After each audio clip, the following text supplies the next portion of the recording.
Society set us up for failure in our food production.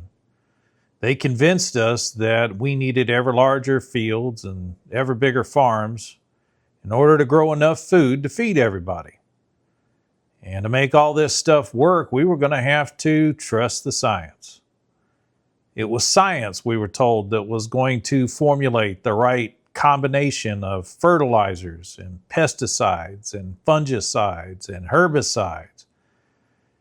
They were the ones who were going to produce the food that we needed, and it became the job of the farmer to just follow along, to do what they were told, to stop listening to their intuition and start figuring out how to grow food in a new way, a revolutionary way. Everything about our food production became dedicated to the scientists. And for a time, it's worked. We have been able to produce a lot of food. But all those years of larger and larger farms and larger farm equipment have taken a toll on the world we live in. And the soil refuses to produce food easily anymore. It requires more and more inputs to get the same level of production out of a field. Food is no longer produced on a human scale. It's industrial. And that food, as it comes in, gets processed in sterile factories where it's handled by machines these days. The machine decides which tomatoes it's going to put on the shelf for you. What's left over is processed and shoved into a plastic bag before being put on a grocery store shelf.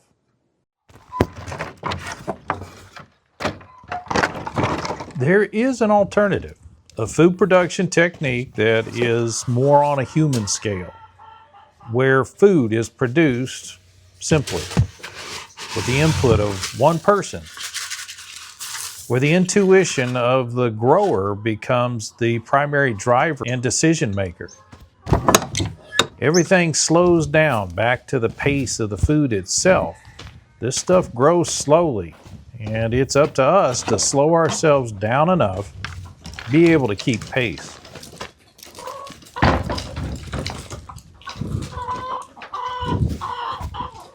Take eggs, for example.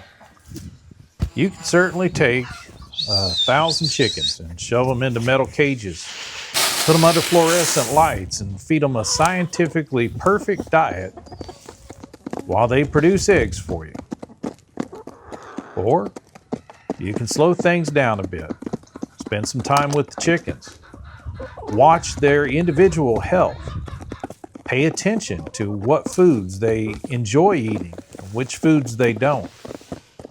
You see, a farmer gets to know his flock. He understands their diet as well as he understands his own. He eats the eggs that he produces, and he can tell when his chickens are healthy and happy, when they have enough green grass to run around on, and when they get to be chickeny. After all, these are wild animals that we haven't tamed. We're merely providing for their sustenance. And in return for our care, we get to take away the eggs. The chickens don't mind. We're able to produce enough eggs to satisfy our needs and leave us with a little left over to share with neighbors from time to time. But it's true, my flock is never going to make enough eggs to feed the world. But anyone else who wants eggs can have a flock of their own.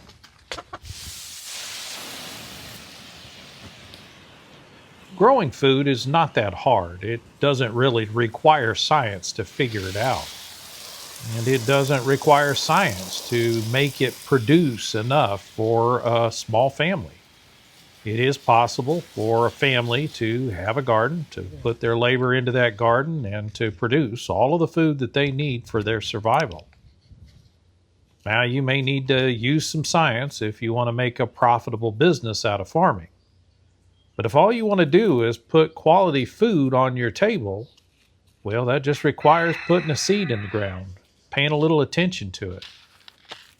You don't have to know everything there is to know about gardening before you do that.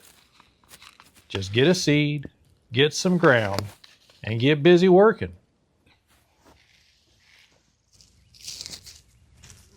And this is not even a new idea. This is something really quite old. If you were to look back to the 1800s and see how people lived their lives, you'd find that primarily about 90% of the population lived on or near a farm. They spent a good portion of their day worrying about and working on producing food. It was the only way you were going to get a good meal. You had to grow your own food. Nowadays, we've gotten so used to trusting the science and trusting business that we think you get food by going to a grocery store. There's nothing good to eat in a grocery store. The only place you're going to find the good quality food you're looking for that will increase your health daily is going to be in your own garden.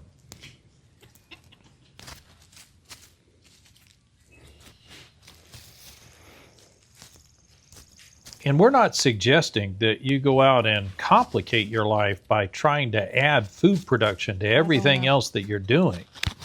No, we're suggesting that you simplify your life.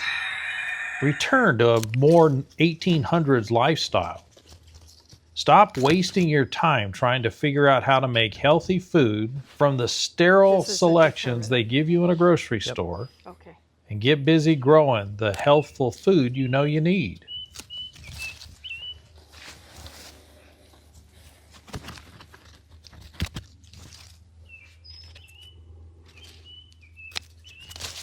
So scientists tell us we need to use devices like this, different types of meters and sensors. This one happens to be a moisture sensor. It's supposed to detect both moisture and pH in the soil. And the basic idea is you stick this down in the soil and it gives you some indication of how much moisture is in the soil and tells you whether or not you should be watering. Now, the scientists would say that if you water too soon, you're going to be overwatering the plant. If you wait too long and it dries out, you're going to be underwatering the plant. And this meter supposedly keeps you on track. But y'all, the truth is, you can just stick your fingers down in the soil. I can feel how wet this is down below. I know that this bed doesn't need to be watered today. There's very little moisture in the first half inch maybe. It started to dry out a little bit, but just a half inch down, this is holding together nicely and it's good and damp, and I can feel that. I don't need a meter to tell me. And the complicated modern food production method is gone just haywire. They got to the Internet of Things and started introducing sensors into every part of the field in the farm process. They try to measure and monitor and maintain every possible variable they could consider or think about. Farmers spend more time in GPS-guided tractors than they do looking at the soil. Y'all can tell what this stuff is like just by touching it and smelling it. If you need to, give it a taste. That's going to tell you what's going on with the soil, all that you need to know. All those sensors just add complication. They muddy the waters up. They tell you that you need to add more fertilizers or more additives, while at the same time, the science of monitoring that data tells us that it's killing the soil to put those fertilizers there. So the machine is giving you the advice that will destroy the food production that you're supposedly trying to build. Y'all, that's not simple at all.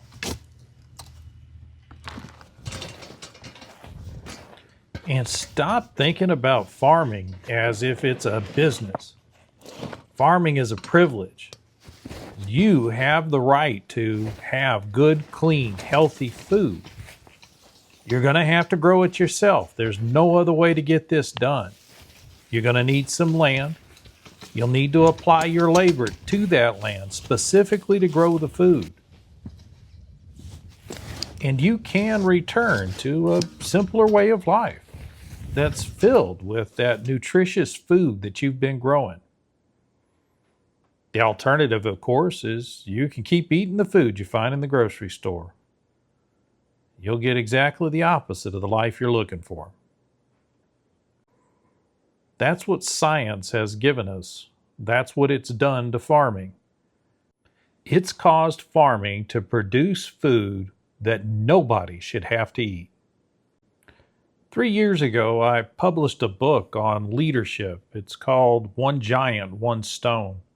And in the first chapter of that book, I define delegation, talking about how authority and responsibility are given to someone else so that they can make decisions on your behalf. And I was speaking specifically about the leader delegating to a follower. But the same process works the other way around. The follower delegates that authority and responsibility to the leader. What we're suggesting is that you need to take back your authority for your food. You need to take back the responsibility for making sure what you eat is healthful for your body. We live in Kentucky where there is a large Amish population. Now, we're not suggesting that everybody run out and become Amish.